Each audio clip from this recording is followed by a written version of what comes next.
So today we're going to be talking for our next series in the What the Hay webinars on minimizing hay losses. And specifically, we're going to look more at storage and feeding of hay and how we can work to minimize losses in those situations. So first I wanted to start off by saying that losses can accumulate very, very quickly, and more so than you might think, especially with harvested forages like hay. So, for example, from the field, the hay field, to a cow or really any livestock animal's mouth, we can see as much as 70% of forage dry matter lost through all of the different steps in that process. And we're going to talk about some ways that we can reduce those losses.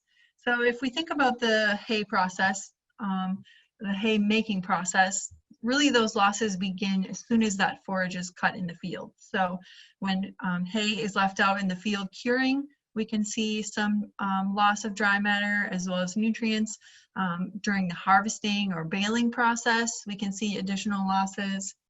When we move into the storage of hay, we can see a lot of losses there as well. You can see that the range in the storage losses is hugely variable, and we'll talk about what some of those different variables mean or how we can work to minimize that.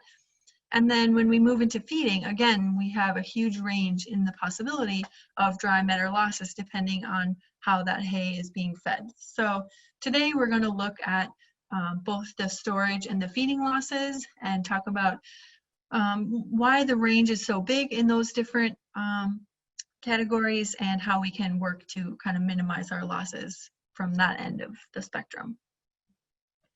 So when we think about storage, first I wanted to mention that proper storage is really only going to preserve what is there. So it's not going to further enhance our forage quality. If we start with good quality hay and we store it well, we'll have good quality hay when it comes to feeding. If we start with hay that is not very good, whether that's mold like you see in the photo or other quality concerns, it's not going to miraculously become a good quality forage just because we store it well. So if you have garbage in, you're probably going to have garbage out. So it's really important to think about that and to start with a good quality product from the beginning. That being said, when it comes to storage, they found that over $3 billion of hay, or 37.5 million tons, is lost per year on average from storage and feeding in the US. So, you may see as you're driving around a picture that looks like the one on your screen now, with hay bales that are looking a little bit deteriorated, and that's a lot of loss happening. And it can add up to be quite a significant amount in both tonnage and dollars. So when we think about hay storage, one of the first and most important things to think about is the type of the bale. This will obviously vary depending on what you have on your farm. I realize that not all of you will have or be feeding round bales, but round bales or larger hay bales usually have a higher loss rate just because it's a larger package. But one thing to keep in mind with these larger bales is that there's a surprising amount of forage in what looks like a small part of the bale. So for example, here on the screen we have a 6-foot diameter round bale. And if you think about the percentage of the bale that's in that outer 6 inches, that's around 1/3 of the forage within that entire bale. So, as we're thinking about this and we say, oh, it's only the outside couple inches that are bad, that actually can add up to be quite a lot when it comes to losses. If we look at the outer 12 inches, that can be up to half of the bale. And then the inner 3 feet really is only 1/4 of that bale. So these losses can add up really quickly, which is why it's important to store these things properly, particularly with these large bales. Just to give you an example of that, here we have, a characteristic large round bales stored outside. You can see some amount of deterioration. Here they measured it and it was around 14 inches of that bale that was deteriorated. So if we have spoilage in that outer 14 inches, really that contains, 3/4 of that bale's volume, which obviously adds up to be quite a large amount. So when we think about hay storage, there's a number of different ways we can store our hay. Obviously, especially for larger bales, these are oftentimes stored outside. We'll talk a little bit how some of these different factors influence our storage. We have different wrap types. Bales can be wrapped with twine, which you see on the top left, or net wrap, which you see on the top right. They can be stored on or off the ground. They can be stacked in a pile. They can be lined up in a row or a line, and they can be covered or not covered. And we'll talk about the storage losses that may occur under these different situations.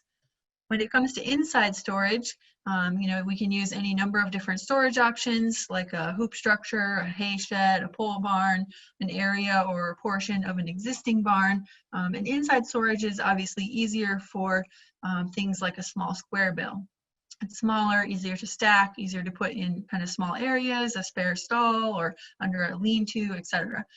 So it's just something to consider when we're thinking about storage options. One thing that's really essential for hay production and storage is proper moisture.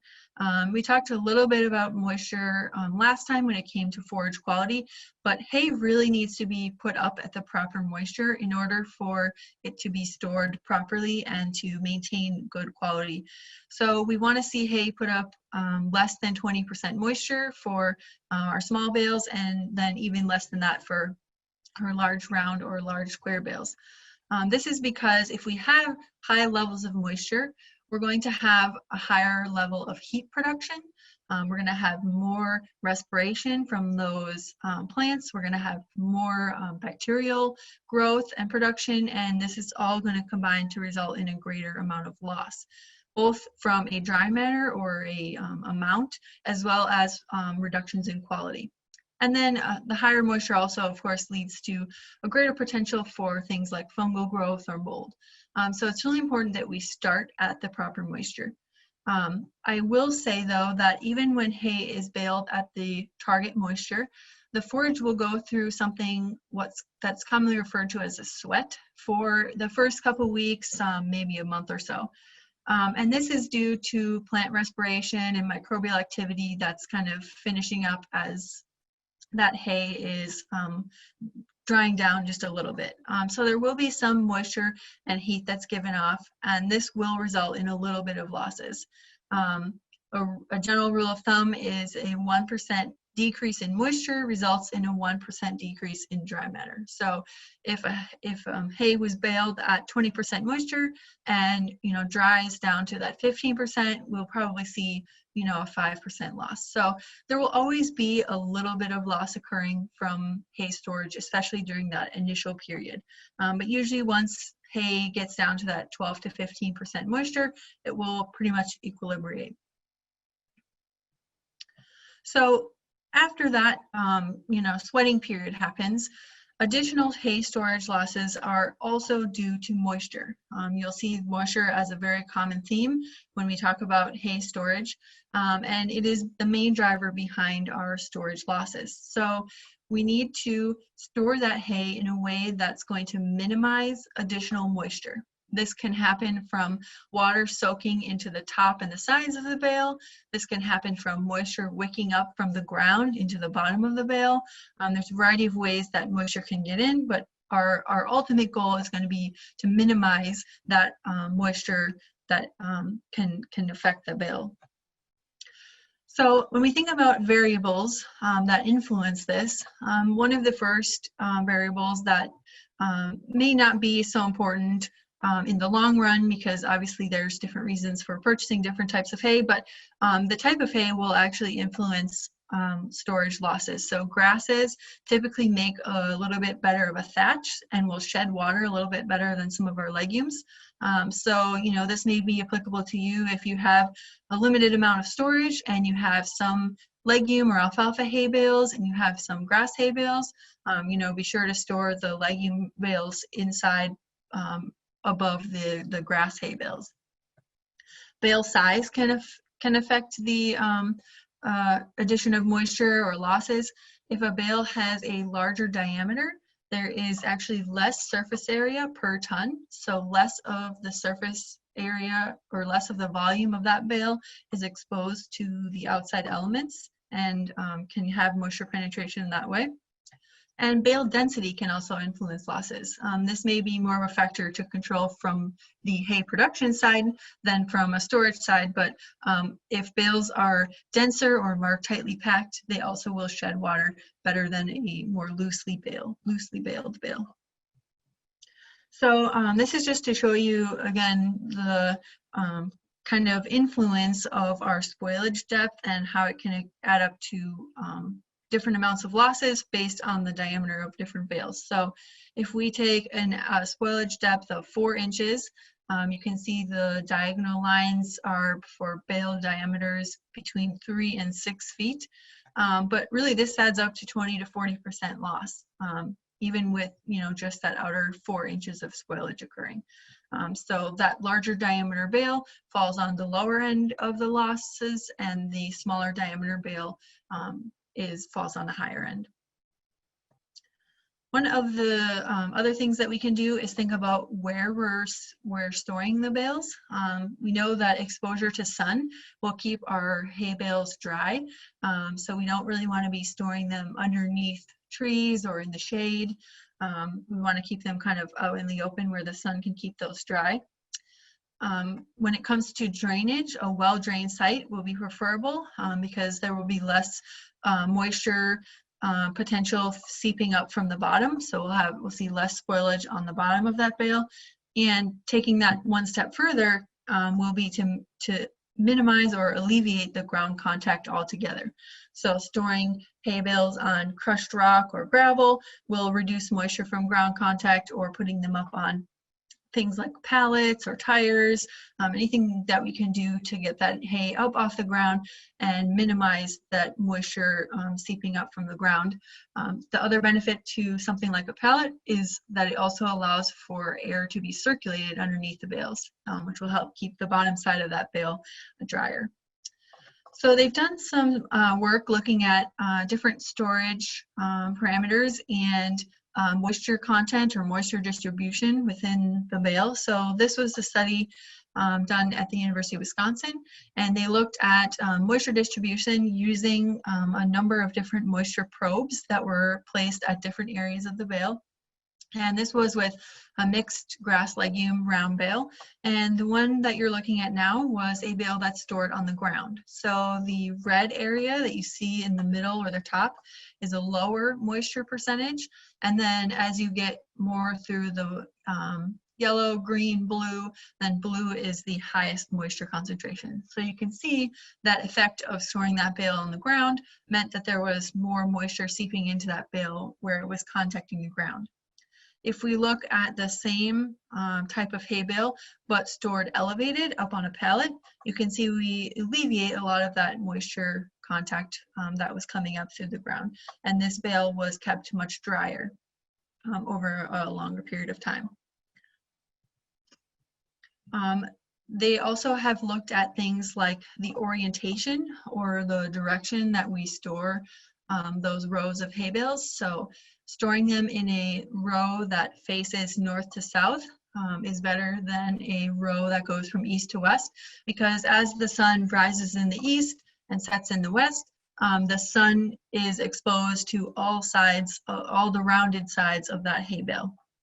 And you know, they've also done studies looking at this is a study in South Dakota where they did a similar thing with the moisture probes, and you can see the effect of the sun on the moisture content of this bale.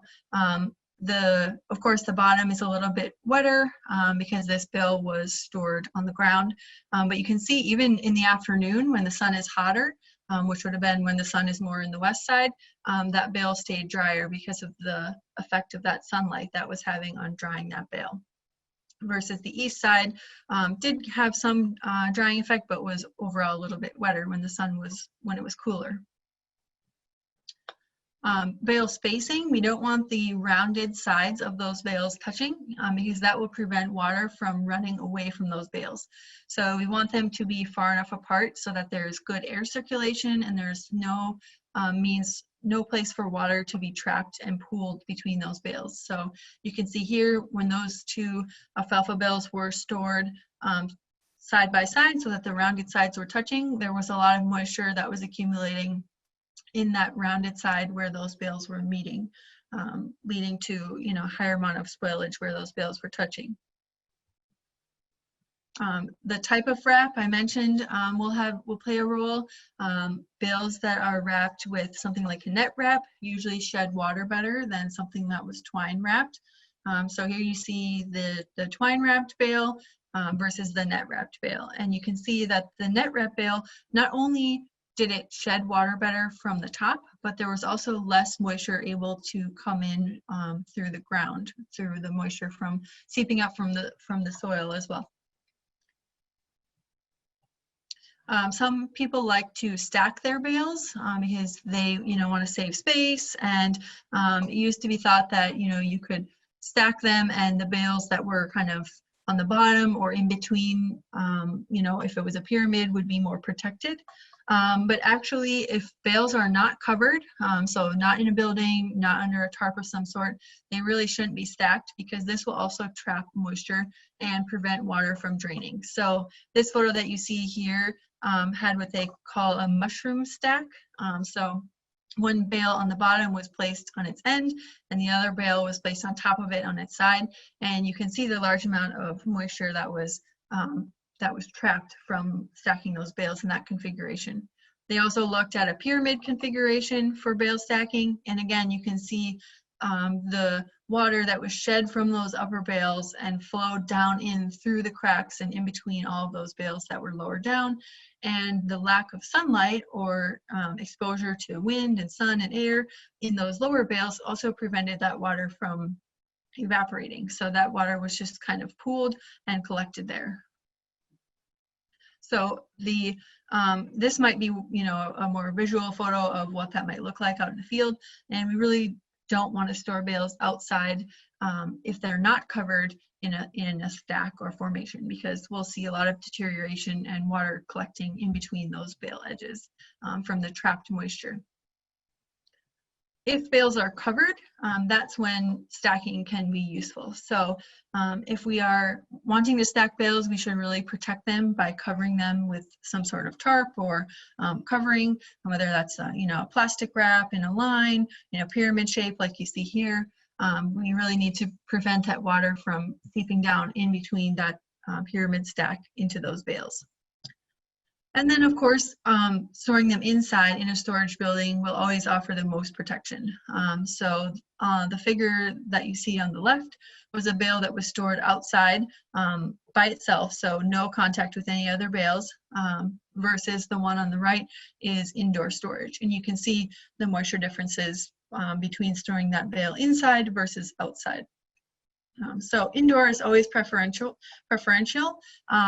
If we can't store it inside, you know, there are some things that we can do to help with that. Here is a figure showing the both the weathering depth, which is the 4 bars on the left side of that chart, as well as the dry matter losses, which is the bars on the right side of that chart, during storage of round bales using some of those different wraps or stored inside. And you can see for weathering, you know, we had 2 inches of weathering with our net wrap versus over 4 inches with that twine wrap. And then, of course, the least amount of weathering was when it was stored inside.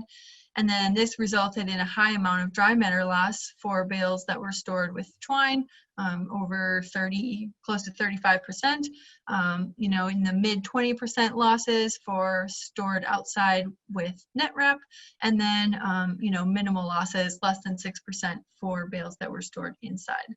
So again, just illustrating the importance of storage and how those losses can really vary, even when our weathered layer is only, you know, 2 to 4 inches.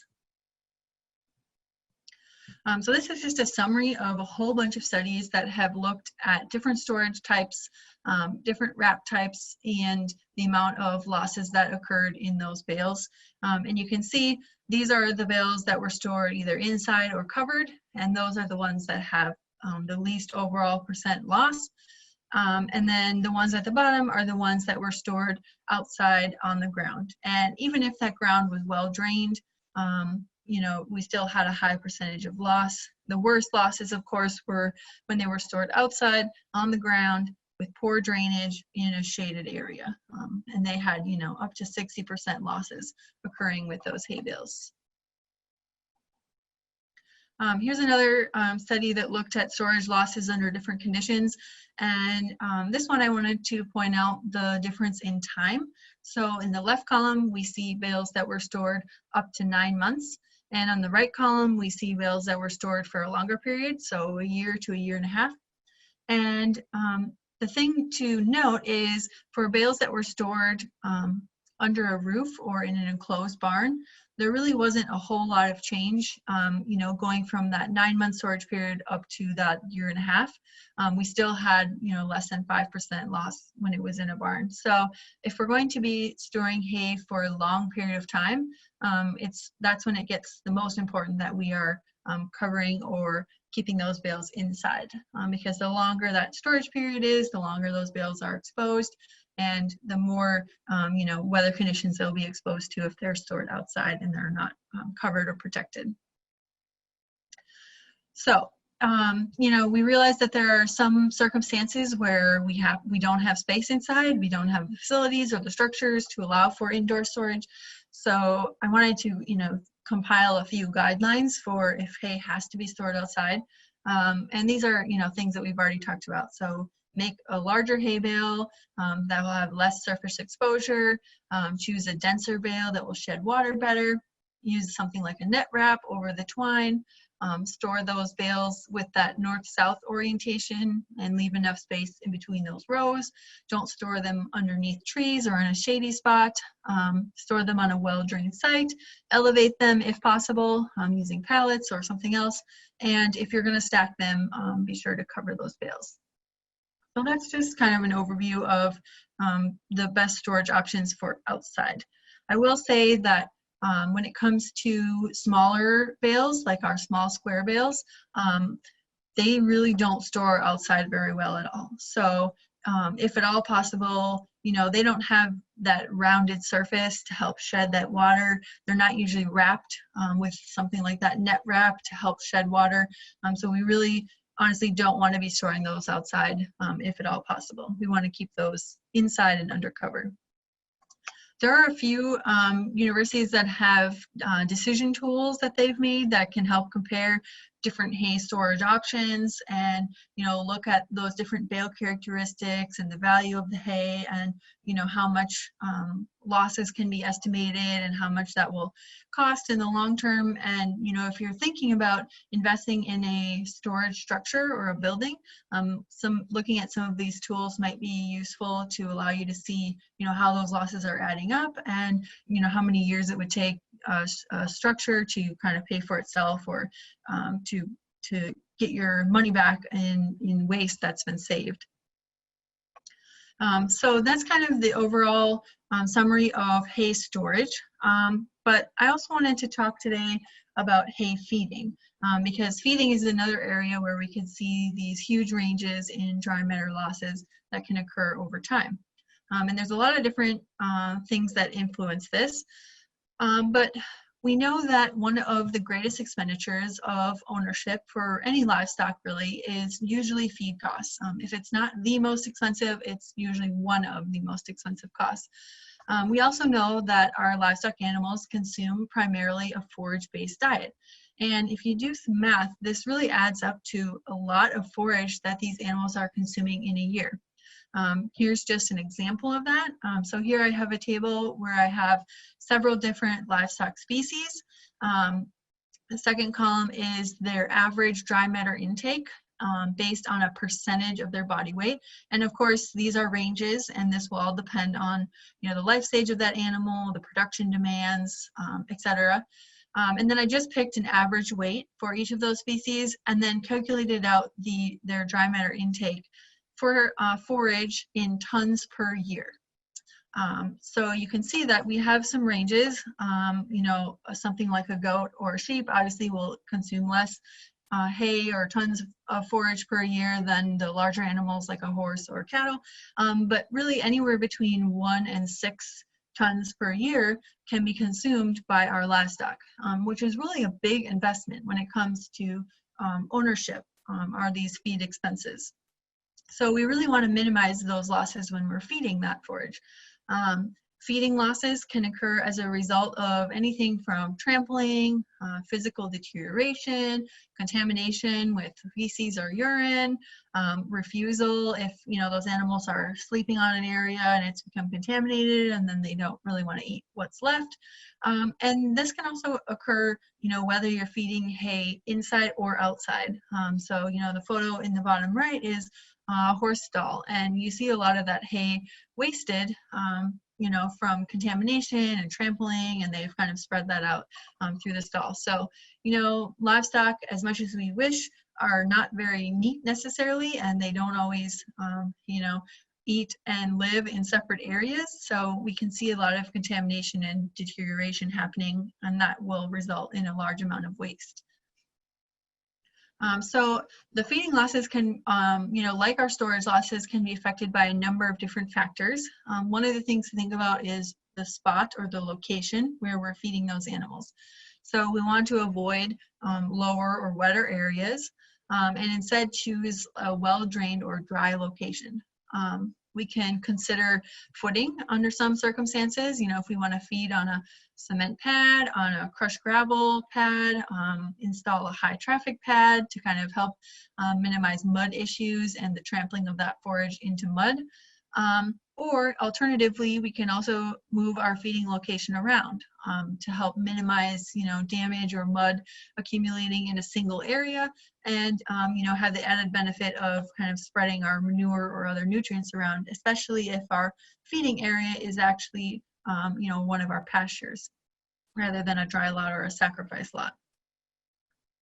Another thing to consider is the interval between feedings. So the longer that hay is sitting outside and exposed to the elements, the more losses that we'll have.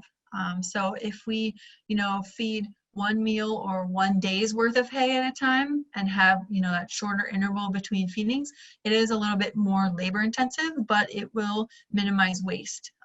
The amount fed kind of goes along with that. We want to provide just enough to meet the requirements for that meal or that day, or to get them through whenever our next feeding is going to be. The larger amounts of hay that we feed, the more trampling, contamination, and waste that we'll see. So if you feed to meet the requirements of those animals for that given time period, you'll see lower losses occurring overall. This is just an example of that. On this table, you can ignore the middle part for now. We'll talk about that in a little bit, but you can see that they have, several different bale types: small squares, large round, haystacks. They even have small round bales. And if we ignore the feeding with a hay rack for now, you can see that when they provided a 1-day supply of hay versus a 7-day supply of hay, they had a much higher percentage of losses occurring when they gave those animals the full 7-day supply at one time, versus if they went out and fed those animals every day and offered them just a 1-day supply that they cleaned up on a daily basis. Other factors that can affect feeding losses include weather conditions. If you're feeding outside and it's rainy or muddy or wet, that will increase the amount of waste that occurs. The number of animals that are being fed, more animals usually means more waste. They're always pushing each other, moving around, following their pecking order, and one will be dominant and push another one away. So there's always some group dynamics that leads to a higher amount of waste with that. The type of hay, I mentioned this earlier, but larger bales usually have more waste than smaller bales. This is kind of also a factor of the amount being fed at one time. Usually it takes a little bit longer time period for those animals to completely consume a larger hay bale versus a smaller amount that's being fed. And then actually the quality of our forage can have an influence on our feeding losses as well. They've done studies that have found, with a higher quality forage, those animals really like that a lot better. It tastes better to them, it's more nutritious, and so as a result, they'll be less wasteful because they will want to consume more of that forage. One of the biggest ways, though, that we can affect feeding losses, which is kind of what we're going to focus on this afternoon, is the hay feeding method. So for both large round bales and small square bales, we can feed hay in different types of hay feeders, different hay nets, and there's been a lot of research that has looked into how these different feeders and feeder types and nets influence the amount of hay that was wasted or the feeding losses that have occurred. So we're going to go through a couple of studies that kind of focused on this. First, here's that figure that we saw earlier, but you can see when we look at these bales fed with a hay rack, we automatically decrease the amount of loss that occurred from those different types of hay bales. And this was true both for the 1-day supply and also for the 7-day supply. So if you're going to, give a 7-day or multi-day supply all at one time, it becomes, more important that we're feeding using an appropriate method and using something like a rack or a net to kind of help limit access a little bit to those, to the hay. So this is a study. The next couple examples will focus mostly on horses, partially because I actually was a graduate student at the University of Minnesota and I worked on several of these studies as part of my graduate work, and partially because they provide a really good example and the concepts from these can be applied to all different livestock species. So this first study was looking at 10 different options for large round bale feeding. You can see all of the different feeder types, and then they also included a cinch net or hay net, as well as a no feeder control where the hay was just fed on the ground. So if we look at the percentage of waste from all of these different feeder types, here are the actual numbers. And so you can kind of keep track of which feeder is which. Here is the first 3 feeders that had the least amount of hay waste. So the Wasteless, the cinch net, and the hay hut. The next few feeders were the covered cradle, the tombstone saver, and the cone feeder. And then the bottom 3, or the ones with the more amounts of hay waste, were the tombstone, the ring, and the hay sleigh. If you look at these different feeders, there's kind of some trends that you can pull from that. First, the ones that had the lowest amounts of hay waste were the ones that provided the least amount of access to that hay. So they were the most restrictive. They didn't allow animals to pull out huge mouthfuls of hay and drop them on the ground. They were kind of more limiting from an access standpoint, versus the ones on the bottom, it was very easy for like large portions of hay to be pulled out from that feeder, and there was more open access to those. The other thing that I wanted to point out was all of the feeder types were significant compared to a no feeder control. Over half of the hay was wasted when that hay was fed on the ground without a hay feeder. So just having any of these feeders automatically provided an improvement in the amount of hay that was wasted over that time period. Here is just a few visuals from that study. So here's what it looked like when the horses were fed the no feeder control. Here's one of the kind of more open or easily accessible hay feeders, the cradle. You can see a lot of that hay has been pulled out and around the sides.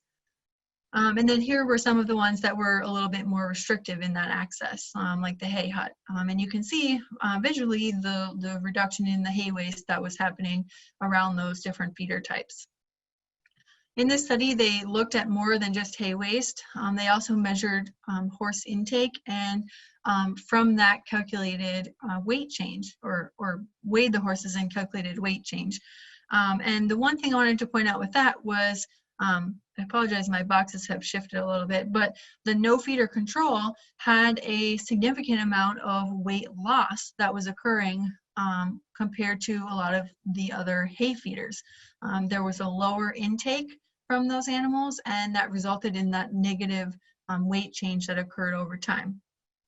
And then we also calculated, based on the feeder price, the payback time, or the amount of time in months that it would take to compensate for the expense of that feeder based on the amount of hay that was saved.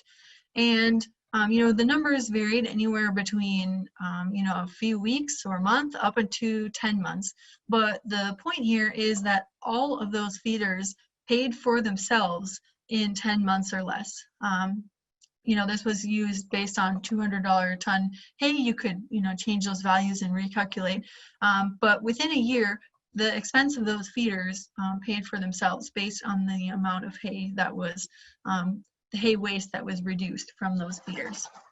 Which is really significant. A lot, you know, sometimes a hay feeder can be a large investment, and we may be hesitant to make that investment. But when we think about the waste that we'll be saving, you know, it may be a worthwhile investment. They've also done work, you know, with cattle and other species. Here are just a few photos looking at some of the options from cattle.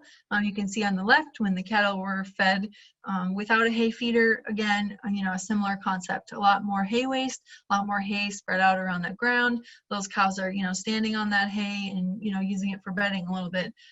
Versus the hay ring or the hay trailer on the right side, you know, had a lot lower percentage of waste. To put some numbers behind that, this is an average from several studies looking at different hay types. These were mostly all with cattle. And you can see, again, the ones that were more restrictive, like the rings and the trailers, provided lower amounts of waste than, you know, a bale that was just left out in the field, or a bale that was unrolled, you know, and the cattle had free access to it. We've also done some work looking at small square bale feeders.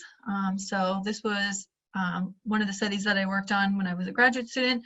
We looked at 3 different small square bale feeder types: a basket feeder, a slat feeder, and a hay rack, and then compared those to a no feeder control. And, you know, we saw, you know, a lot of the same concepts that we had seen previously with the large round bale feeders.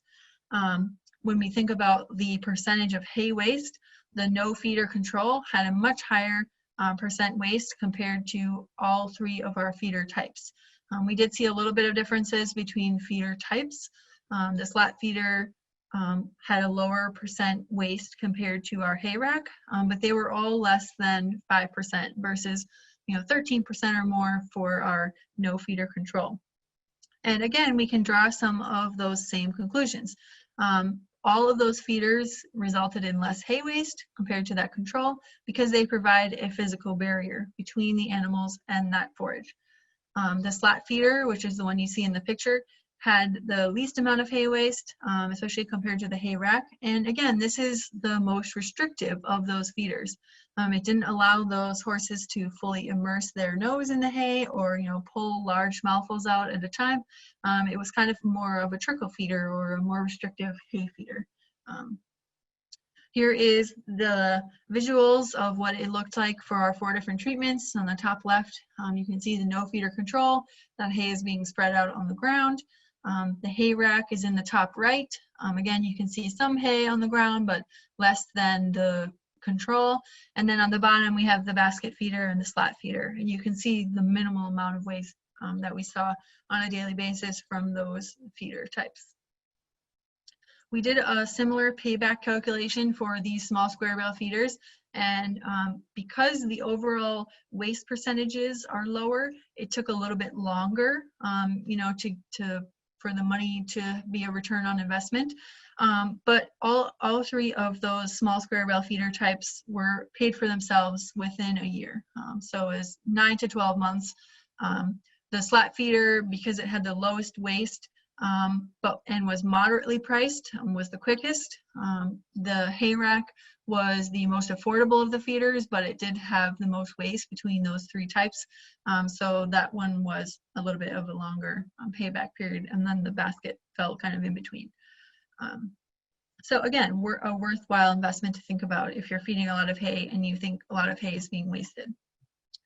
I did want to do a little bit of cost comparison for this. So this is just an example. If we were to feed small square bales for 1 horse for 90 days, you know, we could calculate out that we would need, say, roughly for this example, 40 small square bales of hay.